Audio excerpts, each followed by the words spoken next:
Today we're going to go over the story of Joseph.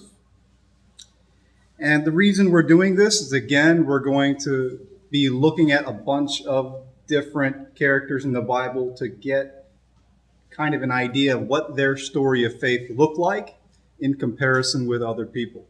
And as you look at each of these different people in the Bible, you get a different angle on how their faith played out in real life. And we're going to look at Joseph, who is an interesting character who I think we usually read incorrectly. And the reason is, as we look at people like Abraham or Moses or Joseph or David, we tend to think of the version we heard when we were a little kid. And those versions are fine. They're for little kids. But as you become an adult, you need to look at the story through adults' eyes. And often we don't. We tend to put people like Joseph into this category of almost a legend, where we don't consider their humanity, where we don't consider their personal and their private feelings and emotions and the incredible things they must have suffered through. We need to consider what it would actually be like to be them. Joseph particularly had an incredibly difficult life. And in his lifetime, everything fell completely apart, perhaps more than anyone else in the Bible, where I can't think of many people who would have suffered in the same way that he had, in the way that he did. Here's an opening question. When you realize that everything has fallen irreparably apart, meaning you can't really fix it. It's too broken. When everything has fallen irreparably apart, what is the best thing to do? And of course, I think we all know the pat answer, which is just, trust God. And that's true. It's true. But what does it look like? So over the past 2 weeks, we saw what faith looked like in Abraham's life and Sarah's life. And in those moments, because they did not always, but in those moments that they did fully trust God, they made moral and compassionate choices. These are correct choices that reflected their trust in God's promises to them. And they avoided playing God. They avoided controlling events and people that are outside of their authority to do. They avoided putting themselves in the place of God when they actively trusted God. They learned to trust God because they realized that He doesn't give up on us. We do the same thing with people. We tend to put more faith in people once we realize that, not the kind of faith you put in God, okay? But we put more trust in people once we realize their character and their nature. If someone demonstrates a certain kind of character, you might put a little bit more responsibility on them, or you might trust them a little bit more with certain tasks. It's the same way with God. If you realize that God will do what He said and that He is gracious and kind, you can put your life in His hands. We put our eternity in God's hands to become a Christian. But there's something else that I've been talking about, and that is putting your actual life here before you die in God's hands. Because there's a lot of people who put their faith in God to go to heaven. But with their actual real life problems, they kind of hold it close. And they pray, oh God, help me. But in the end, they're still putting faith in themselves and what they can do. And I mean this for all of us. I think this is a human thing. Not like that bad person that's my neighbor or something, but this is what we all do. We have to actively give our everyday things to God. But what happens when you have trusted God, like Joseph, and you have done the next right things, like Joseph in the story today, but everything else has already fallen irreparably apart? What if there is never any real resolution to your problem? What if the pain never really goes away? Now, it might fade and weaken, but there's those moments where the feeling comes back. You think about it, you get frustrated, and you remember the hurt all over again. I know a lot of people say in church, a lot of pastors say, you might hear it on TV or YouTube or the radio, and you might hear them say, if you just pray harder, everything's going to be okay. That's not true. That's completely foreign to everything Christ taught. There are some things that there's suffering that doesn't just go. There are many times where God does relieve our problems, but there's usually a few things that God leaves with us. And we wonder why. And you see characters throughout the Bible wondering why. It's important to think about. When everything falls apart, can I expect others around me to change? Now, they might change, but can you expect that they must? Can I expect my situation to change, to always improve? Can I expect the pain of loss, betrayal to be gone permanently? And if you look throughout the Bible, the answer is often just no. Often, those things do go away. They do. God often will answer our prayers, but sometimes He doesn't. That's a huge part of almost every major character in the Bible's life. It's a huge part of it. And you could just go down the list and just list the names. That hope for everything to be right, that's important. But it has always been reserved for the resurrection. The hope that everything is going to be fixed by God. All of not just our problems, but the world's problems. That time when God puts our spirit in heaven back into a physical body on a new heaven and earth that He creates, where we will physically live with Him. That's when everything is going to be right. Here in life, it's a mess. So what does that mean for you? Because that sounds really depressing. Is our life just a life of pain and suffering? No. You can experience, though, and you will experience, young people, this will happen. Ask your parents. You can expect to experience the ugliness of humanity and the ugliness of our fallen condition, our broken bodies, the broken world we live in. You can expect to experience it, but you can also expect to experience the beauty of God in your life and in others. This is a difficulty for faith when so much has gone wrong and so much pain remains. This is what we do when things start to fall apart. We just try to get some control of our lives. And of course, I'm not saying you become undisciplined. There are certain parts of your life that God does give you to be responsible for. You can't sit on your couch and hope that you get good grades. You can't just sit there watching YouTube hoping, man, I hope everything goes well in my life, and I'm just going to trust God with that, but next video. No, that's you have a responsibility to do what you have to do. But I'm talking about when things fall apart and you begin to do things negative to control and manipulate situations that are not yours to manipulate. Question is, what does that look like? And that's why I love these stories, is it shows you what it actually looks like when people try to control life in a way that you should not. You're going to see Joseph's brothers do this twice. You saw Abraham do it repeatedly. But you also saw times where they just let go and be like, this is clearly not my job to control. And so that's why these stories matter in some ways more than anything else in the Bible, because it explains what it looks like. So we are in our third part of this series where we look at Joseph and how everything falls apart. And we'll be in Genesis chapter 37 to 50. And just to give you a quick background to connect it to last week, Joseph's father is Jacob, and Jacob is the grandson of Abraham. And we're skipping a lot of wonderful information in the Bible that is beautiful, and I'd like to spend more time, but we will just need to keep going. His mother was Rachel, but she had died when he was very young. So he grows up essentially without a real mother figure in his life. So he's very close to two people, and that would be his father, Jacob, and his mother, Rachel. His brother, Benjamin.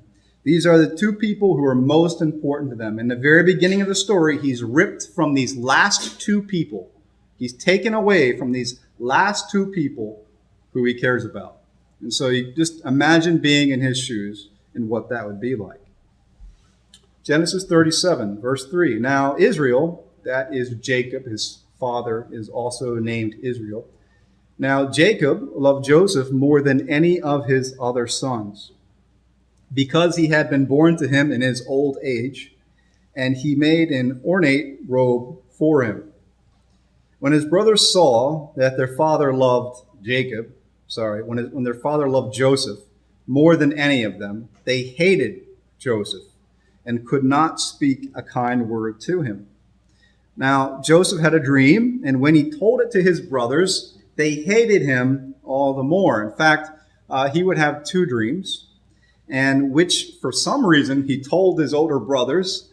Maybe this is like naivety or foolishness maybe. I probably would have kept it to myself, but because this is the way the story unfolds, he does tell his brothers. In these dreams, he was given prophetic kind of pictures of the future. He would hold the position of great power, of control, really, over his family. And that's a key theme I'm talking about, is control. He will hold this power over them. But how will he use his power? In his dream, his brothers and even his father are going to bow like low all the way to the ground before him. Because the favoritism that Jacob, his father, gave to Joseph, his other brothers hated him. Not dislike, not were annoyed by, but hated him to the point where they wanted him dead. That's an extreme hate. It's not regular hate that people use. They wanted him dead. Even so, Joseph was sent to check on these brothers.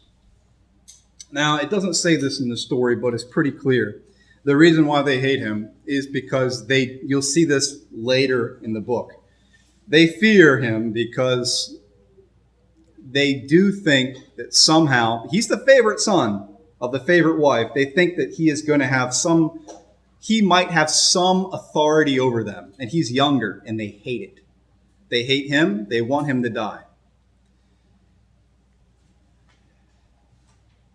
So he goes looking for his brothers, and on his way to find them, they're far away.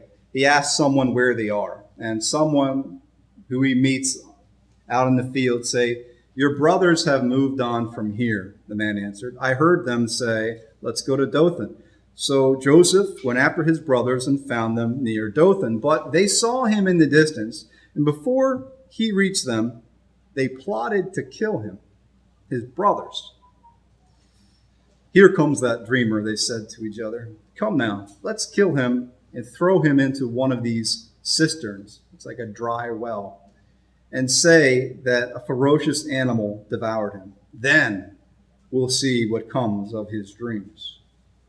His brothers put themselves, again, in the place of God. They're fearing that this younger one is going to take control of their lives. And in doing something they have no business doing, they're going to take God's control, or try to take God's control of the situation. When Reuben heard this, one of the brothers, he tried to rescue Joseph from their hands. He said, hey, don't kill him. Let's not take his life. Don't shed any blood. Just throw him into one of these cisterns here in the wilderness, but don't lay a hand on him. Reuben said this to rescue him from them and take him back to his father. Now, Reuben's the oldest one here, who's trying to make a good decision. Maybe we just beat him up a little bit, but don't kill him. Don't do that. This is our father's son here. So when Joseph came to his brothers, they stripped him of his robe, the ornate robe he was wearing, and they took him and threw him into the cistern. The cistern was empty. There was no water in it. As they sat down to eat their meal, Can you imagine just eating your meal as your brothers screaming out for help? They looked up and saw a caravan of Ishmaelites coming from Gilead. Their camels were loaded with spices, balm, and myrrh, and they were on their way down to Egypt. Judah, it's another one of the older ones, said to his brothers, remember Judah's name, what will we gain if we kill our brother and cover up his blood? Come, let's sell him to the Ishmaelites and not lay our hands on him. After all, he is our own brother, our own flesh and blood. His brothers agreed, but the oldest brother's out. He's not here right now. So when the Midianite merchants came by, his brothers pulled Joseph up out of the cistern and sold him for 20 shekels of silver to the Ishmaelites, who took him to Egypt. When Reuben returned to the cistern and saw that Joseph was not there, he tore his clothes. You're going to see that a lot in the story. It's an ancient sign of grief. It's when the worst things happen. You would tear your clothes. He went back to his brothers and said, the boy isn't there. Where can I turn now? Then they got Joseph's robe, slaughtered a goat, and dipped the robe in the blood. They took the ornate robe back to their father and said, we found this. Examine to see whether it is your son's robe. Of course, the father is in incredible grief. This was his favorite son, of his favorite wife, and the one he loved the most. And throughout the story, this is very much going to be the expression of Jacob. He recognized it and said, it is my son's robe. Some ferocious animal has devoured him. Joseph has surely been torn to pieces. Then Jacob tore his clothes, put on a sackcloth, and mourned his son for many days. All his sons and daughters, the sons now realizing how awful what they have done is, once they see the effect on their father, came to comfort him. But he refused to be comforted. No, he said, I will continue to mourn until I join my son in the grave. So his father wept for him. Meanwhile, the Midianites sold Joseph in Egypt to Potiphar, one of Pharaoh's officials, the captain of the guard.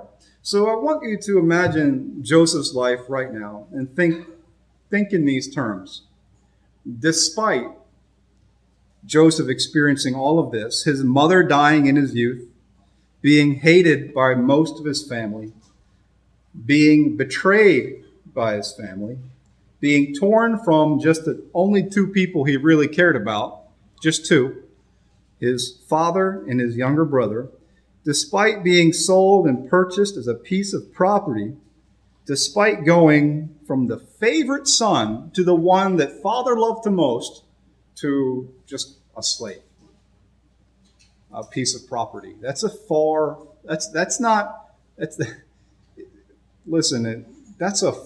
fall. His father isn't poor. It's not like it's a high position to be a sheep herder. It's not like it's an exalted position, but he's definitely not a poor person. He's very wealthy. The whole Abrahamic kind of family in the beginning was very wealthy people in terms of what they owned, the animals. He goes from a wealthy man's favorite son to a slave. That's a very, very far way to fall. Despite all of this being happened, Joseph is honestly just an amazing person. He's one of the few people in the Bible where he's held up as this very high example. There's only a few of them.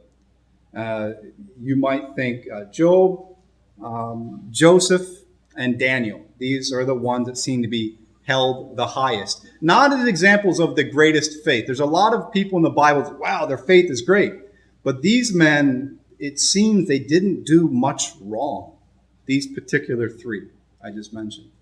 Joseph is one of those. His character and his ethics are so overwhelmingly good that he is continually recognized and promoted. And like people see him, this guy is amazing. Keep lifting him up and lifting him up. Despite everything that's happened to him, he is the good example. How does a person experience so much pain and loss and yet seek to honor God with everything they do. When a person experiences this level of abandonment, being dropped by everybody, it is natural to try to take the place of God in something, to just, like, everything's falling apart, and you just trying to hold on to one thing. I have to control my life. But not Joseph. He trusts that his God is still in control, somehow. And this is despite his world being completely out of control, being torn apart. Remember, this trust does not mean, this is important, it does not mean that Joseph feels okay. Joseph does not. Joseph is not the contented, happy character you remember in the storybooks. Joseph is a person who's deeply emotionally conflicted. He's a person who is emotionally broken, perhaps more than anyone else in the Bible. And his pain stays with him. So Potiphar, this is his master, left everything he had in Joseph's care because he's this phenomenal worker who is this excellent character. With Joseph in charge, he did not concern himself with anything except the food he ate. Now Joseph was well built and handsome, and after a while his master's wife took notice of Joseph and said, "Come to bed with me." You would think, man, this is after so much bad has happened to Joseph. He might be thinking, I deserve this. That's not a wild thought. I mean, like, this is something good coming my way. But he refused. This is what Joseph says to her. "With me in charge," he told her, "my master does not concern himself with anything in the house. Everything he owns, he has entrusted to my care. No one is greater in this house than I am. My master has withheld nothing from me except you, because you are his wife." And this is one of the most interesting. I think he has two things he says in this book that just is mind-blowing. He says, "How then could I do such a wicked thing and a sin against God?" This is coming from a person who everything is bad happened to him. And his first thought is, I have a chance to control my life a little bit. And he says, no, it's not my place. It's not my place to do this. How could I do that against God? And though she spoke to Joseph day after day, he refused to go to bed with her, even be with her. One day he went into the house to attend his duties, and none of the household servants was inside. It's just him and her alone. She caught him by the cloak and said, "Come to bed with me." But he left his cloak in her hand and ran out of the house. When she saw that he had left his cloak in her hand and run out of the house, she called to her household servants. "Look," she said to them, "this Hebrew has been brought to us to make sport of us. He came in here to sleep with me, but I screamed." Now she's lying. When he heard me scream for help, he left his cloak beside me and ran out of the house. She kept his cloak beside her until his master came home. Then she told him this story: "That Hebrew slave you brought to us came to me to make sport of me. But as soon as I screamed for help, he left his cloak beside me. He ran out of the house." When his master heard the story his wife told him, saying, "This is how your slave treated me," he burned with anger. Joseph's master took him, put him in the prison, the place where the king's prisoners were confined.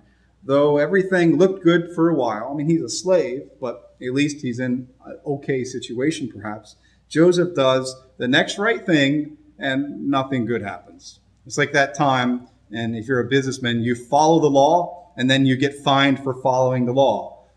If you're a businessman, you've probably had that happen to you. You've done something right, and then you just... my father's a businessman, so this is very familiar to me.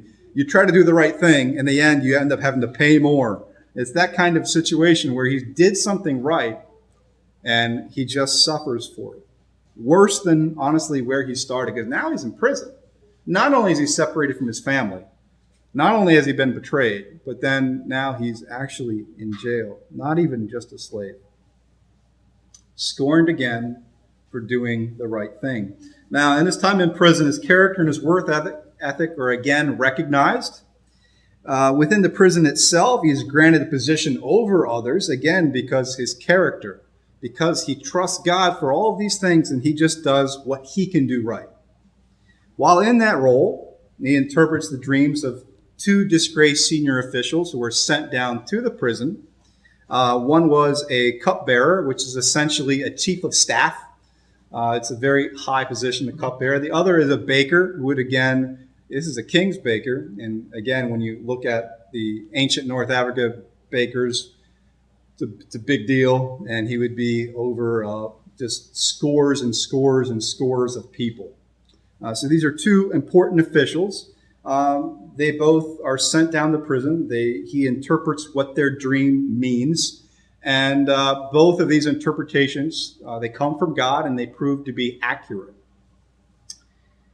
Yet, after one of them is released, the cupbearer, the chief of staff, and he returns to his position under the king, and the other is executed, just like Joseph had said. As when they return to their positions, the cupbearer completely forgets about Joseph. And again, he has this feeling, I'm sure, of just being forgotten, abandoned. Years later, the king himself has a dream that he just can't forget. In this dream, in his search for someone to explain the meaning of the dream to him, the official, the cupbearer who was in prison, then remembers Joseph. This is years later. Joseph is then called to interpret the dream, in which he does. Now, the dream's meaning will be important not only for Egypt, but for his family far away in Canaan. There would be 7 years of incredible harvest. This is the meaning of the dream. 7 years where every time they harvest, it is excess. And then there will be 7 years of almost nothing. And so he tells the king this dream, and he offers God's wisdom for the wisest course of action. The king is very impressed, and he puts Joseph in charge of administering to Egypt throughout this period of time. This 7 years of great harvest and 7 years of famine. He puts Joseph in charge of storing grain and managing all of that. It's a very high position. So he goes from very low, again, to very high suddenly. Joseph is given great power in Egypt as an administrator, and he is given a wife that is essentially, she has a very high social status. She comes from a family of priests, and priests in ancient Egypt were just under royalty. So he's given a wife of essentially aristocratic background. Her father, just a little bit of background, is a priest of On, which is a city that we know as Heliopolis. This was a very important city within Egypt, within the religion itself, the worship of Re, or as Americans, we typically call it Ra. And because I can't go without it, I love maps. I can't resist it. Got to add a map somewhere. That's where that is. And I have no reason to put that in here, really, just like maps. That's where Heliopolis was. That's where his wife's family came from. But is Joseph okay? And you're going to see that he is not. He is not okay. You would say, well, everything's going better for him, right? But look at the way he names his sons, and we'll see that in just a moment. During the 7 years of abundance, the land produced plentifully, just like Joseph had said as he heard from the Lord. Joseph collected all the food produced in the 7 years of abundance in Egypt and stored it in the cities. In each city, he put the food grown in the fields surrounding it. Joseph stored up huge quantities of grain, like the sand of the sea. It was so much that he stopped keeping records because it was beyond measure. Now, to ask an administrator to stop keeping records is an incredible thing. What that means, it's a lot. It's a ridiculous amount of grain. This is going to last 7 years. This is incredible amount. Before the years of famine came, 2 sons were born to Joseph by his wife, Asenath, daughter of Potiphar, the priest of On. Joseph named his firstborn Manasseh and said, this is why he named his son this. So this is important.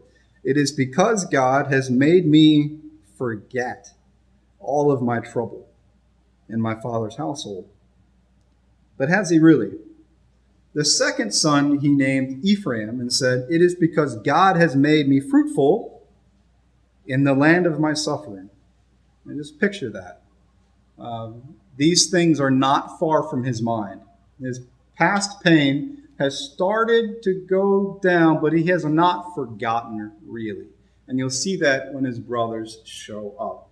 The 7 years of abundance in Egypt came to an end, and the 7 years of famine began. Just as Joseph had said, there was a famine in all the other lands, but in the whole land of Egypt there was food. Sure enough, his brothers come to Canaan because they too also can't survive during this famine. Of course, as the administrator of dispensing grain, Joseph is going to meet his brothers, and how awkward will this be? And of course, they don't recognize him because in their opinion, as you'll see, he must have died. He must be dead already.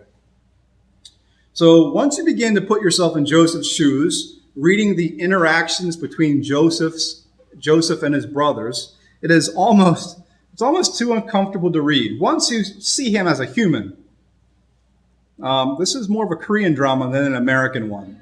This is almost too much to read as you're going through it. What would you do when you meet such, honestly, enemies? Remember, in his mind, there has been no development of them. The last time that he saw them, they were essentially murderers and betrayers. They haven't changed. He has not seen them since. They separated you. Imagine this. You've been separated from everyone you loved, even those who had their own mothers while you had none. What kind of people do that? What would you do if you meet those kind of people? No, really, what would you do? Well, Joseph does not trust them. I would not either. His last memory of them, again, is as killers and betrayers, so he has several honestly very harsh tests that he puts them through. In the first of these tests, just talk about two of them. He accuses them of being spies. He puts one brother, Simeon, in prison until they bring his younger brother. That's the one he really wants to see. He doesn't tell them who he is. And just as proof that they are not spies, all through this, they don't recognize him. During this process, his brothers completely panic. This is something they can't lose another brother. Reuben begins to speak to his brothers in Hebrew, assuming that Joseph can't understand. So picture this. The brothers are just sweating. They're panicking. They're losing it. And they just start to speak in Hebrew. And Joseph is right there, pretending not to understand. Reuben replied, and they're talking about Joseph. They're talking about decades ago. He said, "Didn't I tell you not to sin against the boy, Joseph? But you wouldn't listen. Now we must give an accounting. Now we must pay for his blood." They did not realize Joseph could understand them since he was using an interpreter. And at this point, Joseph can't handle this anymore. He just turns away. He begins to cry. Just imagine, just as he's beginning to forget, look at what he named his sons. He's beginning to maybe start to heal. He's beginning to forget. These people show up in his life. He came back, he spoke to them. He had Simeon taken from them and bound before their eyes. And they have to go back to their father and say, "Listen, there's one more son missing. We can't bring him back." And they then are going to tell him, "We have to take the youngest son as proof." So he's like, "I got to lose 2 more sons?" Jacob is almost done. He's like, "I can't do this." The brothers return home without Simeon. Their father Jacob is even more brokenhearted, lamenting the loss of yet another son, and even more in despair that the Egyptian administrator, who was Joseph, had demanded the youngest son, Benjamin, to come. This is his favorite wife. If you know Jacob's story, all he wanted is to marry this woman named Rachel. That's all he really wanted. And he himself makes many mistakes trying to control God as well. And he loved these 2 particular sons from this woman that he was crazy about. And then she died. And then Joseph is apparently dead. And then he has just one left. This one left, and he doesn't want to give up this one son named Benjamin. But they run out of grain. About a year goes by, and they need to return to Egypt. They return with their youngest, Benjamin, despite the father's protest. When they bring Benjamin to Egypt, Joseph would recognize him, and then he is going to host this meal. During the meal, he asked them how they were, and he said, "How is your aged father?" This is one of these people he loves. "How is he? Is he alive?" They replied, "Your servant, our father, still alive and well." And they bow down as if to a master, prostrating themselves before him. This is his moment. This is his moment to play God. This is his moment to take God's place. But he won't. As he looked about and saw his brother Benjamin, his own mother's son, he asked, "Is this your youngest brother, the one you told me about?" And he said to Benjamin, "God be gracious to you, my son." Deeply moved at the sight of his brother, Joseph hurried out and looked for a place to weep. He went into his private room and he wept there. As he had washed his face, he came out controlling himself, saying, "Serve the food." And then they would have this meal. And Joseph would then send them back with all the grain they had purchased. And he puts them through an additional test. There are other things he had done, but he puts them through an additional test by placing a valuable item, his own cup, in Benjamin's pack, making it look like Benjamin stole. It would appear that they stole this item from his house. After they leave, Joseph would send his own steward, his official, after them to accuse them of theft. And of course, it couldn't be in Benjamin's, because Benjamin was the son they loved, was the one that was the most important. You can't lose Benjamin. But it was in Benjamin's pack. At this point, the older brothers, they just completely break down. This is the last straw for them. This is the worst thing that could happen to them. At this, they tore their clothes, all of them. Then they all loaded their donkeys. They returned to Joseph in the city. And Judah, remember who Judah is. Judah was the one who had the idea. Let's sell him. Judah has had character development over time. He says, "What can we say to you, my lord, Joseph? What can we say? How can we prove our innocence? God has uncovered your servant's guilt. We are now my lord's slaves.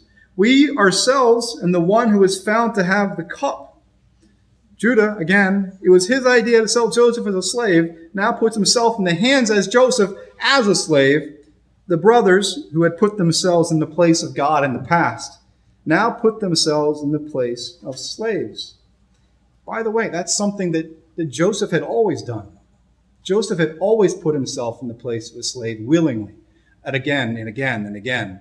But they finally themselves put themselves in that position like Joseph had always done. But Joseph said, far be it from me to do such a thing. Only the man who is found to have the cup will become my slave. The rest of you, go back to your father in peace. This is part of his test for them. Have they changed? Are they still wicked? Then Judah went up to him and said, again, the one whose idea it was to sell, "Pardon your servant, my lord. Let me speak a word to my lord. Do not be angry with your servant, though you are equal to Pharaoh himself." My lord asked his servants, you asked us, "Do you have a father or a brother?" And we answered, "We have an aged father, and there's a young son, Benjamin, born to him in his old age. His brother," they don't know him, "is dead, and he is the only one of his mother's sons left, and his father loves him. Then you said to your servants, 'Bring him down to me so I can see him for myself.' And we said to my lord, to you, 'The boy cannot leave his father. If he leaves him, his father will die.'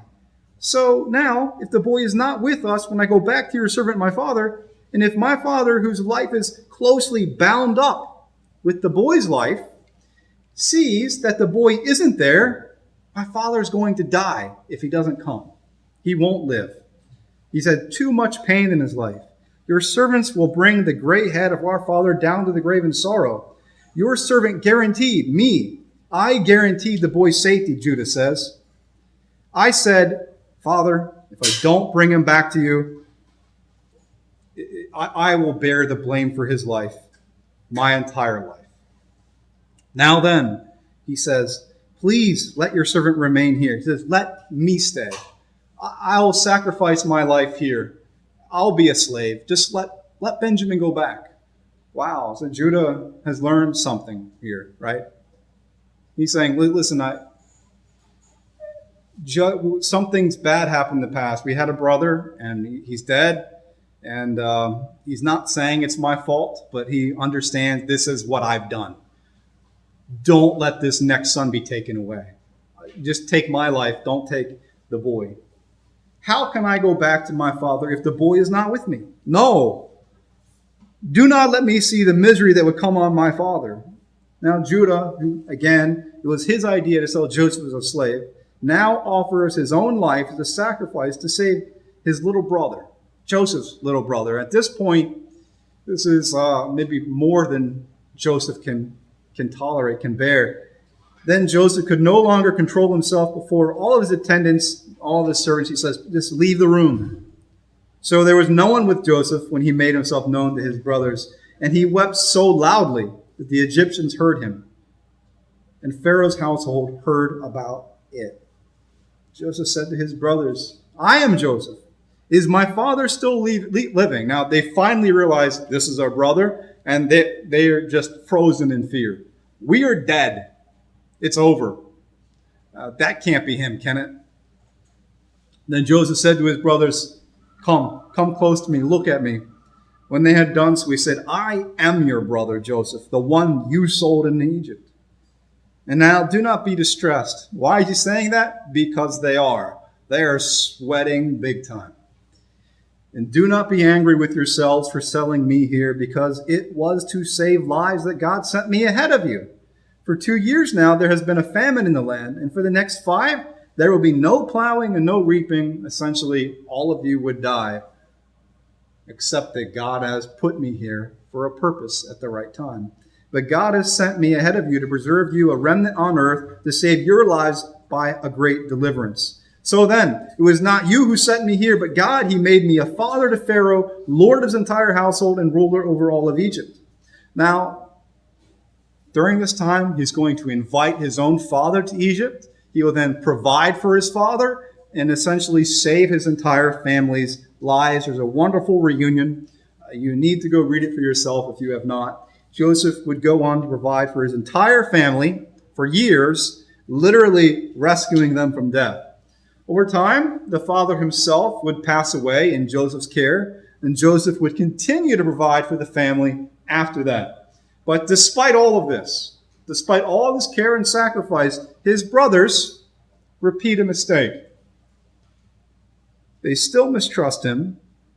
They mistrust him so much that they come up with a plan to trick and to manipulate him. And again, they put themselves in the place of God, trying to control Joseph again. When Joseph's brothers saw their father was dead, they said, what if Joseph holds a grudge against us? Pretty reasonable, right? That's pretty logical.